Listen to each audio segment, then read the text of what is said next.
that in Brazil, the liberal voices are new, and the liberal voices are young. And you've got a young generation. So I've spent a lot of time with young people in Brazil. Now, yes, the majority of young people are leftists like they are everywhere, but you have a vibrant, large community of pro-free market young people, which is unusual.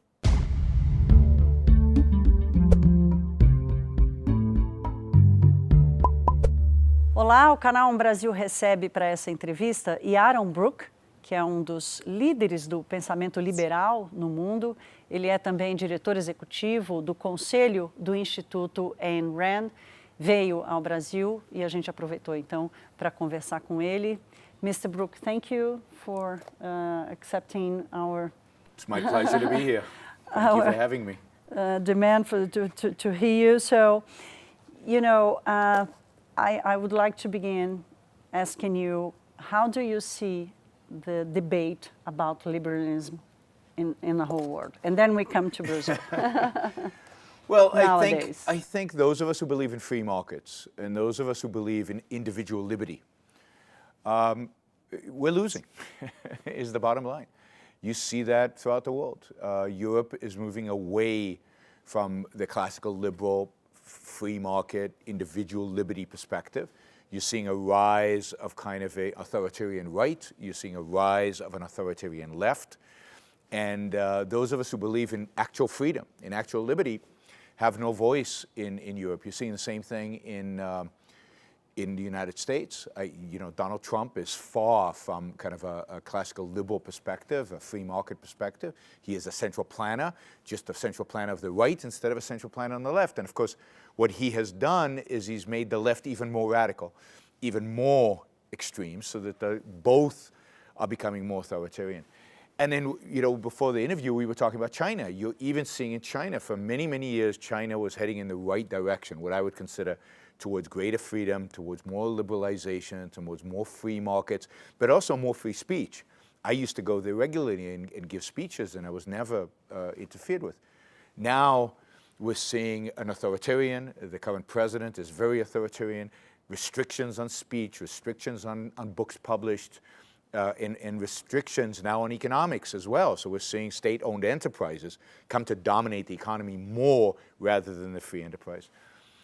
And then you come to Latin America, where you're seeing the same tensions here as well. You've got Venezuela, obviously, as kind of a symbol of what happens when you take on a completely leftist view of the world. You've got Chile, which has been this amazing success story in Latin America, but nobody wants to copy them. We are trying to, but not successful. Brazil, it's a challenge, but everybody's trying. You would think 30 years ago you would have copied them, or Argentina. And Argentina, of course, is heading in the wrong direction dramatically. So I think generally in the world one can say that the cause of individual liberty is losing the battle, and it's scary. It's a scary time. Where those people were hide all this time? Well, the ideas, the anti-liberal ideas are always there. And I would argue really, and this is what Ayn Rand's... They were ashamed to speak loud? No, they've changed their mind. People change their minds. And what has happened is that the ideas of individual freedom have not been defended properly and have not been grounded properly, grounded philosophically, grounded in ideas. And they have been weak for 200 years they've been weak. And they go up and down. So sometimes they're a little bit more popular, but they're never really popular, and you never really see them fully implemented.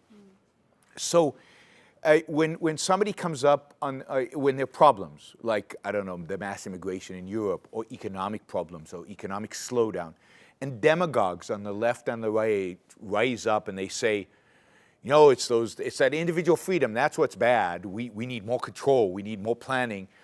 People always that seems to resonate with them. And until, I think it's incumbent on us, those of us who really believe in freedom, those of us who believe in individualism, those of us who believe in the human mind and reason, it's incumbent on us to be better at how we defend the case for capitalism, the case for freedom. I think we've been weak. I think we're not philosophical enough. We're not foundational enough. We're not radical enough. You know, the left has no problem being radical, and even the right has no problem being radical. But we on the, you know, we want a little bit of capitalism. We don't want to shake the boat too much. Well, I don't. I want capitalism. I want the privatization of everything. I want true free markets, and that's something we need to fight for, and we need to present. You know, young people want to believe in something. They want an ideal. They want something they can fight for. And socialism is very, very good. And so to some extent is conservatism in presenting them with an ideal worth fighting for. We're not. We need to romanticize capitalism and to provide a vision of what a capitalist liberal world looks like and get them excited about it. And I think that's the only way we can change the direction that the world is really heading in. Well, Mr. Brook, let's talk about Brazil now. You know that we are coming now, maybe a little bit late, in the liberalism world. So we are coming from the social democracy, and we have this transition with the new president, Jair Bolsonaro, which is here for 9 months now. And are we late for this debate? Can we, you know that Brazil has a very big state, yep. And we fight for privatization for years, and but now it seems that liberalism speech is gaining force, yep. Here. Do you see that we can thrive in there? I mean, first, it's never too late. It's never too late to be free. It's never too late to advocate for freedom. It's never too late to advocate and to implement privatization. It's never too late. So yes, I think there is. I'm optimistic about Brazil. I think you have a chance. You are suffering from the tension that is all over the West, I think, and that is the tension between conservatism and a true kind of classical liberal free market ideas. Conservatives want to conserve. They don't want to be radical. They don't want to change too much. They don't want to change too fast, and they are wedded to control. Because conservatism by its very nature is a controlling philosophy. Mainly they want to control our spiritual values, right? Our social values. Because this is the difference between the left and the right, right? The left thinks everything is material. Marxism is materialism. And the spiritual is unimportant. So it's fine to be free in the spiritual because it's not important, but we want to control the material because that's important. The right thinks the material is not important. The spiritual is important. So they want to control the spiritual, all our social values, and they're willing to let us do the stuff in the material. I believe that we should be free in both realms because both are important. I want to be free socially, I want to be free spiritually, and I want to be free materially. I want to be free, period. That is, I want no coercion. I want people to stop telling me what I can and cannot do, what I can and cannot think, what I can. And that's true in my bedroom. And that's true in my boardroom. That's true in every realm of my life. So there is this tension between conservatism and these ideas. And you see this tension in America. You saw this tension with Ronald Reagan. That's what we are facing now, here in Brazil also. You know, Ronald Reagan made a deal with the devil. And the devil in Ronald Reagan's case was what's called in America in those days the moral majority. He made a deal with evangelical Christians. And he brought them into the Republican Party and made them a big force in the Republican Party. And the deal was, you let me do the stuff in economics, you let me deregulate, you let me cut taxes, and I'll give you what you want, which is power. What they really want is power. And the Republican Party has been basically destroyed by the religious right in America, that the conservative religious right, and the voices for, kind of the Ronald Reagan voice for the American exceptionalism, for liberty, for freedom, for capitalism, for individual rights has been silenced. And that's a real danger in Brazil. Yes, maybe we are going to this path. I mean, I don't know, because on the other hand, the flip side of that is that in Brazil, the liberal voices are new. And the liberal voices are young. And you've got a young generation. So I've spent a lot of time with young people in Brazil. And now, yes, the majority of young people are leftists like they are everywhere, but you have a vibrant, large community of pro-free market young people, which is unusual. You know, there's more free market young people in Brazil than there probably are in America. And there's an organization which you think is a good news for us. Which is good news for Brazil. It gives a good perspective. Gives you a future, and these are people who go out into the streets. If they don't get what they want, they are passionate, they're engaged. They're some of the young people who brought down your former president, who supported, justice being imposed on another former president. So these are people who engage in the debate and who believe in individual freedom. And to the extent that it's a young movement, I think that there's a positive future for Brazil. So right now you have this tension between conservatism and a liberal view, which I think exists all over the West. And I think that the deal that the liberals get the economy and the conservatives get the rest is problematic, but better than nothing in a sense.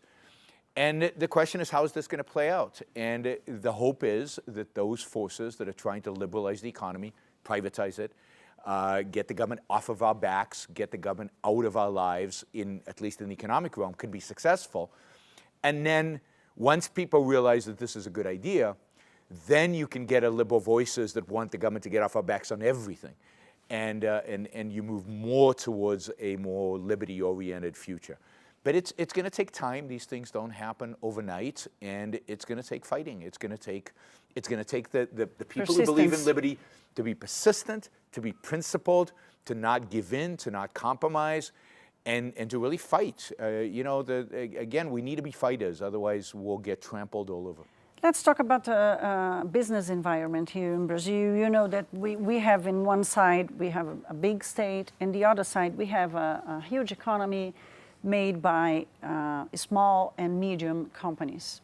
We have large companies as well, but the fundamental is in small and medium companies. How do you think we can include or save or protect, if they have to, if they should be saved, this kind of a business?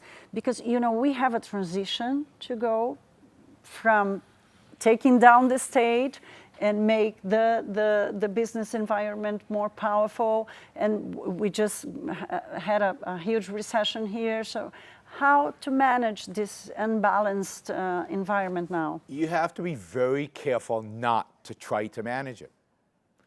It's going to be messy. It's going to be painful. There's no way around that. It already is. And it's going to be more. And what you need to do is liberalize, free up, get rid of regulations, get rid of controls, overwhelming in large numbers. And yes, some businesses are going to fail. Some people are going to lose income. That's what Schumpeter called creative destruction. But that's what happens under freedom.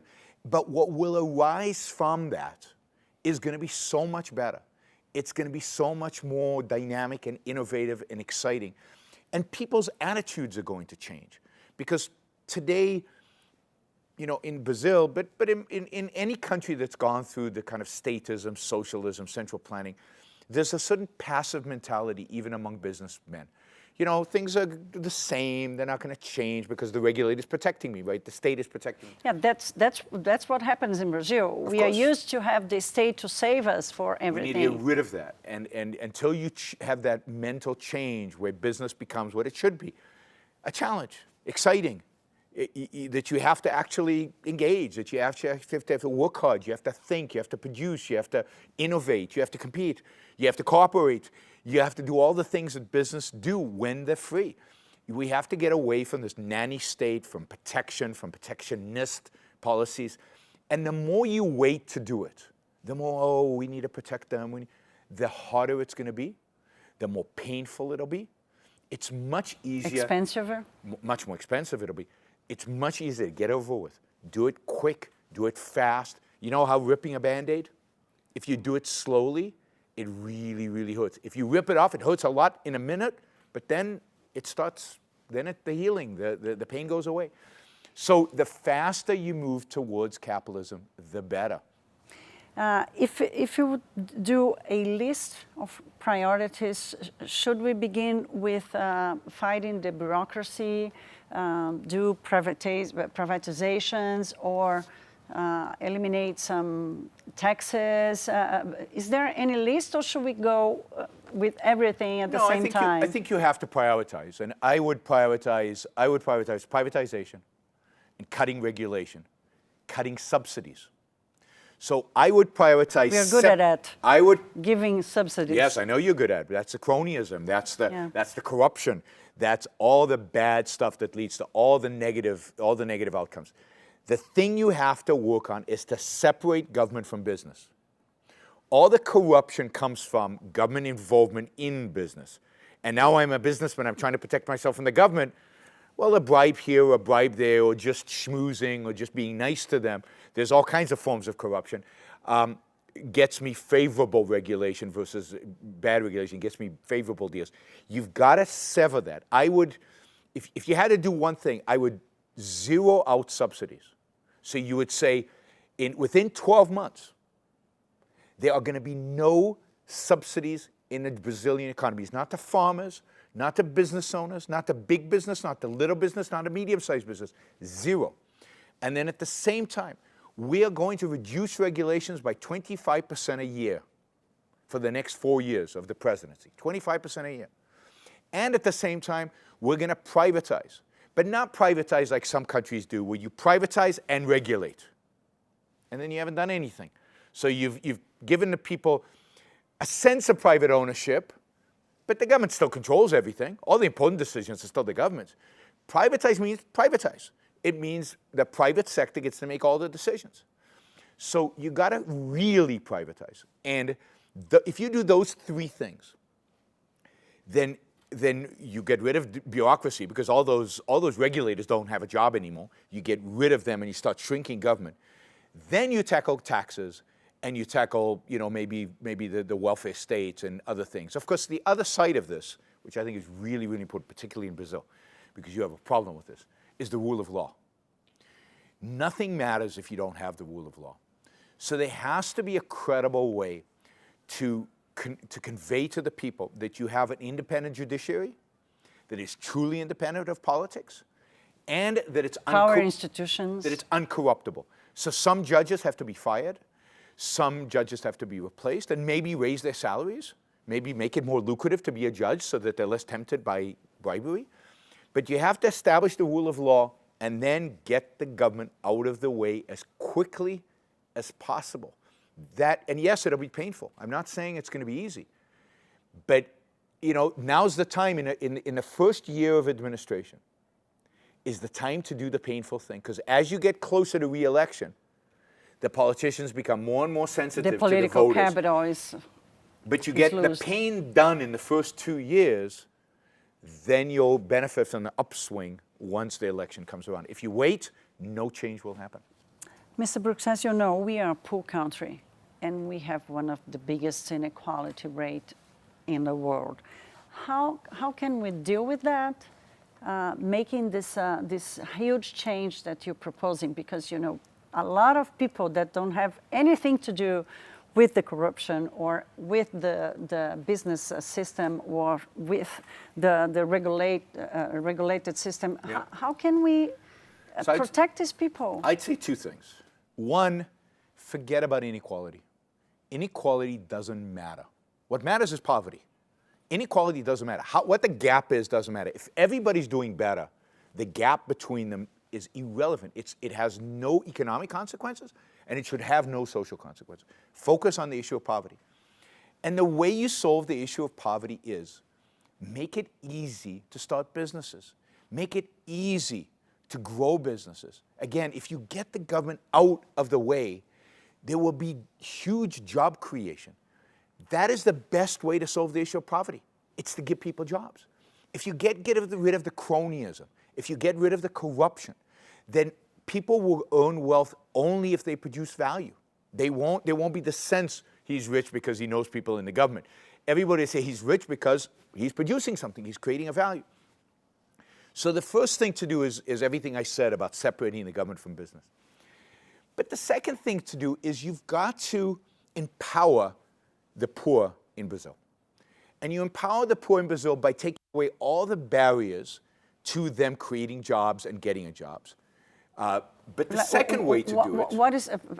I'm just cutting you because what is the role of education? Because It's big, but it's the next step. It's very hard to start with education, because if you start with education, you're starting through the government schools, and government schools can never be improved significantly. So the way to solve the education problem is to privatize it, but that is hard, and that is difficult. The first thing you want to do is create economic opportunities. And one of the things I would do, and it's hard to do in Brazil, but I think it's necessary to do in Brazil, is you've got to give poor people property rights. So you've got favelas all over Brazil. Give them the ownership over the land. For example, I mean, I walked into a favela in Rio and went all the way up, right? They have the best views in the world. There's no more beautiful a city in the world than Rio de Janeiro. And the people in the favela on the top have the best views in the world. If they had property rights, if they owned the land, they would be rich, not poor. Because I mean, a lot of people would love to buy that land, would love to be there. And they would get the money, and they would go and start a business. They would go. So Hernando de Soto, the Peruvian economist, has a whole book about how property rights are so crucial for poor people, because then they can leverage that property rights to create capital, which then they can start businesses with and they create economic activity with. Brazil has this amazing opportunity. You've got millions and millions, tens of millions of people who live in these favelas. They don't own the property. Nobody owns the property. It's state property. What have you got? You lose zero. You lose nothing by giving them that land, by giving them ownership and making them owners of something, which creates self-esteem and creates capital. So I think there are lots of opportunities to deal with poverty in Brazil that are not being taken advantage of, that unfortunately nobody's talking about for all kinds of political and philosophical reasons. And to really solve the problem. And of course, as an economy grows, look at China. China over the last 30, 40 years has brought almost 1 billion people out of poverty. How? Just freeing up business. Just they don't redistribute wealth, they don't have welfare, they just liberalize business. Brazil is in a much better situation than China is to do that. And they didn't invest in education. They're investing in education after the fact. And education, at the end of the day, the only way to solve that problem, and we have the same problem in America and I think all over the world, is to privatize it. You know, Mr. Brook, I used to think that I am a liberal, but here I'm far away from that, because I don't know if it's a romantic way or there's some compassion, because we see the poverty every day here in Brazil. It's hard for us to think or to, take. But the passion, that passion about poor people that everybody has, that the left typically has done them harm, has brought them nothing. All this welfare, all this redistribution of wealth everywhere in the world has not brought people out of poverty. What brings people out of poverty is jobs, is work. And the only way to create jobs and work and private property is to privatize, privatize, privatize. And they will, again, if we look at the places in the world that have brought people out of poverty, where people have come out of poverty, South Korea, Taiwan, Hong Kong, Singapore, it's through capitalism, not through empathy. It's through expecting people to work for a living and creating the environment in which jobs are created. That's what will create these opportunities. And then, once Brazil becomes a richer country, then you start thinking about education. But again, the way to think about education is through the private sector, not through the government sector. Look, I believe the problem we have as liberals is that we're not radical enough. It's time to become really radical. The other side, the conservatives and the liberals, they have no shame in where they want to take the world. I want to take the world to where the government's not involved in my life. It's there to do one thing and one thing only. That's to protect me, which the Brazilian government doesn't do very well at. No. Right? So if the Brazilian government took all its resources and just put them into police, justice, and I guess a military, although I'm not sure who your enemies are, so I'm not sure you need one. But you really need a police and you really need a judiciary. If you really focused on those things and let the market solve all the other problems, I mean, this could be one of the richest countries in the world. You have the natural resources, you have the people, you have the ability. It's just a matter of not stepping on your own feet. It's not creating your own barriers, which is what the government is doing to us. We have to believe in that and not be afraid of it. Yes. So my last question is, who would you call a genuine liberal as a leader today in the world? Do you have someone that you can point and say, this is a genuine? No, unfortunately, there's nobody. Unfortunately, you know, It's not you.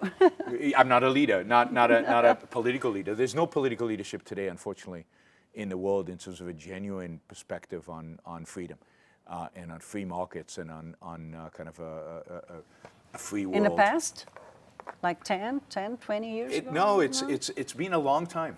It's been a long time. I mean, certainly there have been better people. You know, certainly Margaret Thatcher did a lot in the UK, but even she, partially, I think because of her own limitations, but particularly because of the political context she was in, she couldn't go further, and she didn't go further. But you know, the last real liberals probably have to go back to the 20s. You probably have to go 100 years to find political leaders who are really, you know, oriented towards individual liberty and individual freedom. You know, they might have been in a country here and a country there, experiments with it, but it's failed because we haven't set the foundations from an educational perspective. So I think our job, my job, the job of people like me, is to educate people about the beauty of freedom, the potential of capitalism and of true individual liberty. And until we educate large numbers of people, and that's why I'm excited about young people in Brazil, because I think they have that passion, they have that interest. But if we can educate, we have to educate millions of people before we will see real change. And Brazil might move a little bit towards more freedom right now, but it will not sustain itself unless all of the people watching the show and all of their friends join the cause and get passionate about it and are willing to really fight for it. Well, Mr. Brook, thank you very much for the interview. My Very pleasure. interesting views. It takes courage. We need courage. These Yes, are times it takes courage. that require courage. Yeah. So thank you very much. My pleasure.